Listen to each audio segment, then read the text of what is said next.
Hello everyone. मैं आज आप लोगों के बीच में BTC ANM Bihar staff nurse से रिलेटेड वेरी इम्पोर्टेंट एमसीक्यू लेके आई हूँ। तो चलिए हम लोग आगे क्वेश्चन की ओर देखते हैं। मैं आप लोगों के बीच में पिछले क्लास में क्वेश्चन नंबर 130 यानी 130 क्वेश्चन जो है आप लोगों के बीच में वेरी इम्पोर्टेंट जो है लेके आई थी। अब जो है आगे मैं लेके आई हूँ। तो जो भी मेरे यूट्यूब चैनल पे नए होंगे तो प्लीज़ आप लोग मेरे यूट्यूब चैनल को लाइक कीजिए, सब्सक्राइब कीजिए और अपने दोस्तों के बीच में शेयर कीजिए ज़्यादा से ज़्यादा। तो चलिए हम लोग आगे क्वेश्चन देखते हैं। तो सबसे पहले यहाँ पे देखिए क्या है क्वेश्चन में कि 131 में क्या कह रहा है कि आर्टिफिशियल टीथ के बारे में सत्य है। कि यहाँ पे बोल रहा है कि आर्टिफिशियल जो टीथ होता है दांत, उसके बारे में क्या सही है। तो उसके बारे में तो सबसे पहले हम लोग ऑप्शन पे देखते हैं। तो ऑप्शन ए में क्या कह रहा है कि इन पर डिब्रिस डेंटल प्लैक एक कैलकुलस बना करते हैं। ठीक है, तो यहाँ पे ये कह रहा है कि जो आर्टिफिशियल टीथ जो होता है उस पर जो है डिब्रिस मतलब कचरा और dental plaque debris dental plaque और कैलकुलस बना करते हैं। तो हाँ, ये सही है।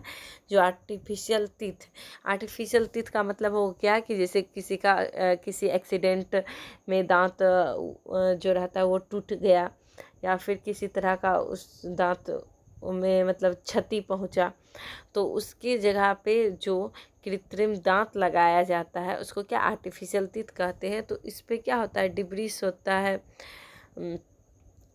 ये डेंटल प्लैक होता है, कैलकुलस होता है, ये सब बना करता है। तो ये सही है। और उसके बाद क्या है, इन पर समान पेस्ट से प्रतिदिन ब्रश करना चाहिए। तो हाँ, ये भी सही है कि इसके लिए ऐसा नहीं है कि इस पे ब्रश नहीं कर सकते हैं। तो इस पे समान पेस्ट से प्रतिदिन ब्रश कर सकते हैं। और क्या अनकॉन्शियस रोगी के आर्टिफिशियल टीथ निकाल लेने चाहिए। था ये भी सही है। जो पेशेंट जो है कॉन्शियस नहीं है, अनकॉन्शियस है यानी कि बेहोशी की स्थिति में है, तो उसका जो है आर्टिफिशियल टीथ है उसको निकाल लेना चाहिए।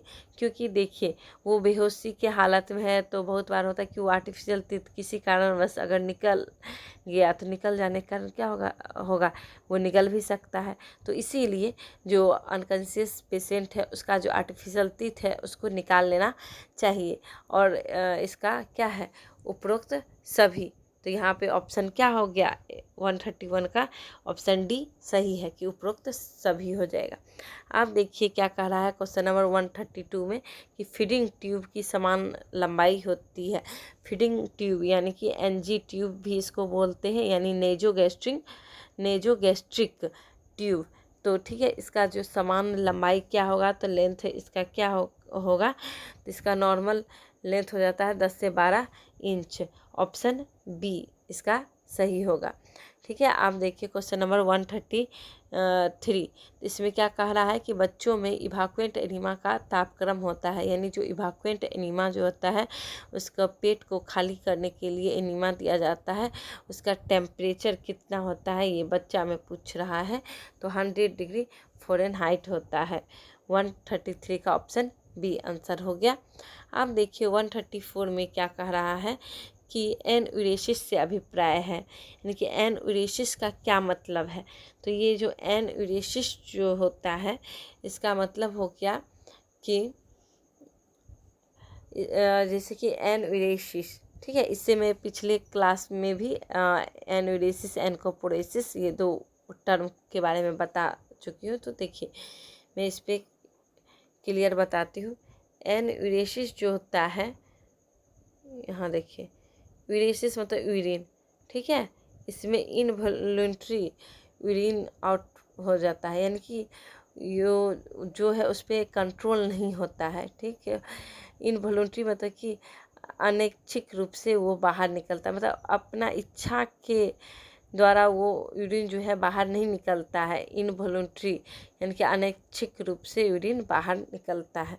ठीक है, तो ये खासकर अगर 5 साल के ऊपर बच्चा में होता है तो उसको क्या बोलते हैं, एनयूरेसिस बोलते हैं। और एनकोप्रोसिस में क्या होता है, मल यानी स्टूल जो है होता है उस पर भी कंट्रोल नहीं कर पाता है, वो अनैच्छिक रूप से यानी अपने इच्छा के बिना वो मतलब आउट होता है, तो उसको एनकोपोरेसिस बोलते हैं, एनकोपोरेसिस। ठीक है, एनकोपोरेसिस। तो यहाँ पे हो गया। तो अब हो गया इसका 134 का ऑप्शन ए आंसर हो गया। अब आगे देखिए क्वेश्चन नंबर 135। इसमें क्या कह रहा है कि वयस्कों में यानी एडल्ट में इवाक्वेंट एनीमा की मात्रा होती है। ये क्वेश्चन वेरी वेरी इम्पोर्टेंट है, वेरी वेरी इम्पोर्टेंट है एकदम, ये एमसीक्यू, इसलिए आप लोग यहाँ पे ध्यान दीजिए। ठीक है, जो एडल्ट होते हैं, एडल्ट में ठीक इवाक्वेंट एनीमा का मात्रा कितना होता है। तो एडल्ट में अगर पूछेगा तो आप लोग ध्यान दीजिए, एडल्ट में पूछेगा तो 500 से 1000 ml होता है। ठीक है, और अगर यही पूछ देगा कि चाइल्ड में यानी बच्चा में कितना होता है, चिल्ड्रेन में, तो चिल्ड्रेन में कितना होगा, यहाँ 250 से 500 के बीच होता है चिल्ड्रेन में। ठीक है, और यहाँ एडल्ट में पूछा है, एडल्ट में, तो एडल्ट में जो होता है 500 से 1000 ml के बीच में होता है, और चिल्ड्रेन में 250 से 500। यही अगर आपको पूछ दे इन्फेंट में, तो इन्फेंट कितना हो गया, 1 साल का अंदर का बच्चा, तो उसमें 250 ml से कम ही दिया जाता है। तो ये आपका वेरी वेरी इम्पोर्टेंट है। ये आप लोग मेरे वीडियो को प्लीज़ स्किप मत कीजिएगा, एक एक चीज़ पे ध्यान दीजिएगा, कहीं से भी एग्ज़ाम में पूछ सकता है। ठीक है, तो अब हम लोग आगे देखते हैं कि 136 क्वेश्चन नंबर में क्या कह रहा है कि इंटरनेशनल नर्सिंग डे मनाया जाता है। तो इंटरनेशनल नर्सिंग डे कब मनाया जाता है, तो 12 मई को मनाया जाता है। ठीक है, इस दिन क्या होता है, इंटरनेशनल नर्सिंग डे किनके जन्मदिन के अवसर पे मनाया जाता है, तो फ्लोरेंस नाइटिंगेल, फ्लोरेंस नाइटिंगेल जो है इनका जन्म हुआ था कब, तो 12 मई 1820 ईस्वी को। ठीक है, तो इनके 12 मई 1820 ईस्वी को जन्म हुआ था। इन्हीं के जन्म दिवस के शुभ अवसर पे क्या नर्सिंग डे मनाया जाता है। अब देखिए आगे क्या कह रहा है कि क्लबिंग देखते हैं। ये जो क्लबिंग है, क्लबिंग कहाँ देखते हैं, तो क्लबिंग हम लोग नेल पे देखते हैं, यानी नाखून पे, नेल बेड पे देखते हैं। अब क्या है क्वेश्चन नंबर 138 कि 30 ml दूध से कितना कैलोरी मिलता है। ये जो 30 ml दूध होता है इससे कितना कैलोरी मिलता है, तो 20 कैलोरी मिलता है। ऑप्शन बी इसका आंसर हो जाएगा। अब है 139 में क्या है, शॉक में कौन सा एनिमा देते हैं। तो पेशेंट जो है शॉक में है, शॉक में कौन सा एनिमा देंगे, तो स्टिमुलेंट एनिमा देते हैं।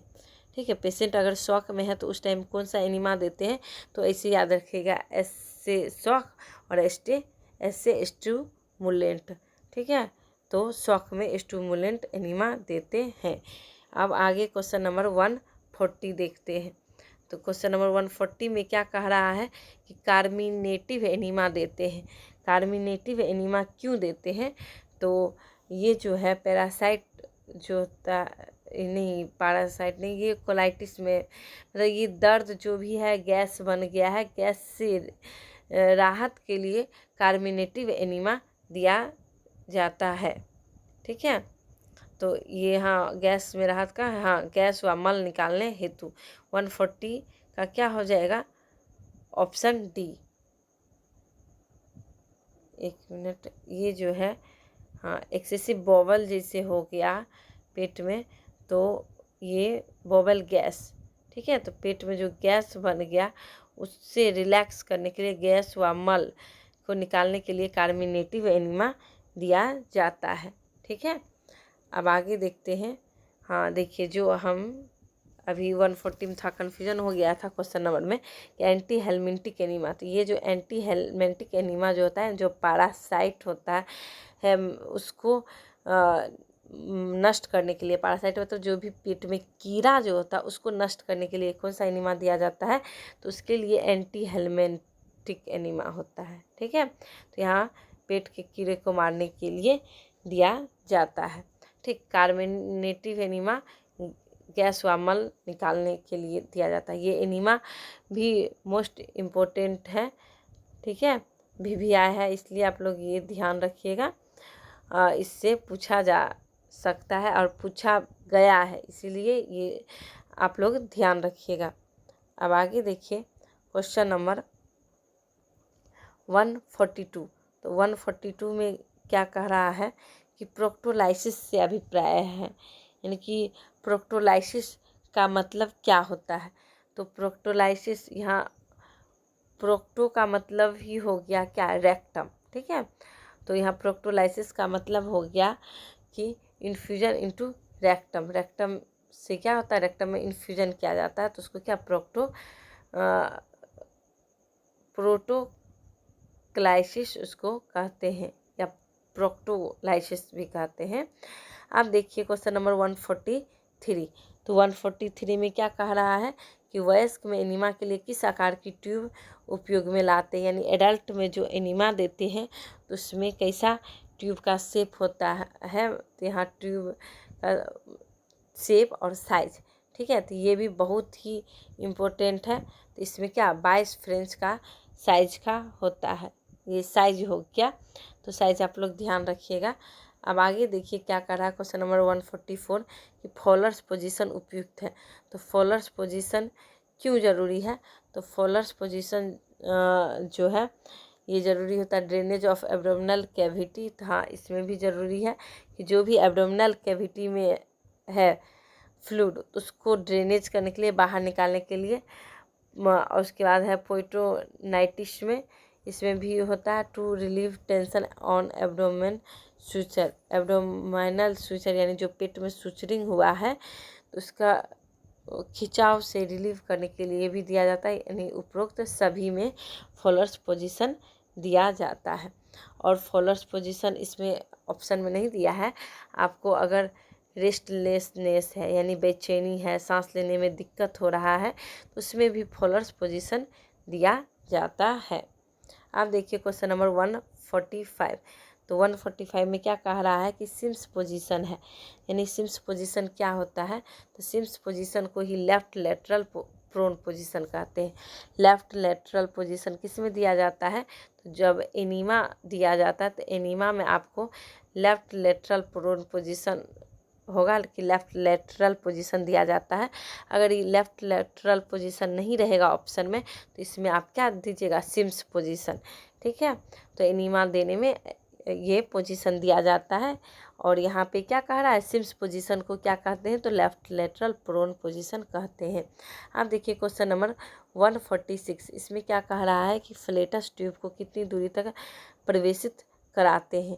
जो फ्लेटस ट्यूब होता है कितना उसको प्रवेश कराया जाता है, तो कितना कराया जाता है, तो 4 से 6 इंच है। ठीक है, यहाँ इंच है। ठीक है, अगर आपको सेंटीमीटर में पूछ दे तो 1 इंच बराबर होता है 2.5 सेंटीमीटर। और ये जो फ्लेटस ट्यूब है मैक्सिमम जो है कितना तक, 10 सेंटीमीटर तक करते हैं, 10 सेंटीमीटर। ठीक है, तो यहाँ देखिए 2.5 को गुना कीजिएगा 4 से, इंच यहाँ पे है तो 1 इंच में 2.5 सेंटीमीटर होता है। तो 4 इंच है ना, 4 से 6 इंच है, तो 4 गुना 2.5 होगा तो 10 सेंटीमीटर आ जाता है। तो यहाँ इस तरह हम लोग इंच को सेंटीमीटर में चेंज कर सकते हैं। अब आगे देखिए क्या है क्वेश्चन नंबर 147 कि फ्लेटस ट्यूब को अधिकतम कितने समय तक एनाल कैनाल में रख सकते हैं। फ्लेटस ट्यूब जो होता है अधिकतम, उसको देखिए फ्लेटस ट्यूब किसको कहते हैं, कन्फ्यूजन नहीं होना, ये एनीमा जो होता है एनीमा का ही, एनीमा के ट्यूब को ही कहते हैं। तो इसको एंट्री करवा सकते हैं 10 सेंटीमीटर तक, या इसको क्या 4 से 6 इंच में। ठीक, ये हो गया। और कह रहा है फ्लेटस ट्यूब को एनाल कैनाल में कितना टाइम तक रख सकते हैं, मैक्सिमम। तो मैक्सिमम जो है 20 मिनट तक रख सकते हैं। ठीक, ऑप्शन सी हो जाएगा, 147 का ऑप्शन सी हो गया। ठीक है, तो आज हम लोग का आज का सेशन यहीं तक है। तो मैं आप लोगों को के बीच इसी तरह हेल्पफुल वीडियो लाया करूँगी। जहाँ भी आप लोगों को कन्फ्यूजन हो तो प्लीज़ आप लोग कमेंट सेक्शन में कमेंट कीजिएगा। और जो भी मेरे यूट्यूब चैनल पे नए होंगे तो प्लीज़ आप लोग मेरे यूट्यूब चैनल को सब्सक्राइब कीजिए, लाइक कीजिए और अपने दोस्तों के बीच में शेयर कीजिए। Thank you. इसी तरह मेरे वीडियो को सपोर्ट कीजिए और प्यार बनाए रखिए।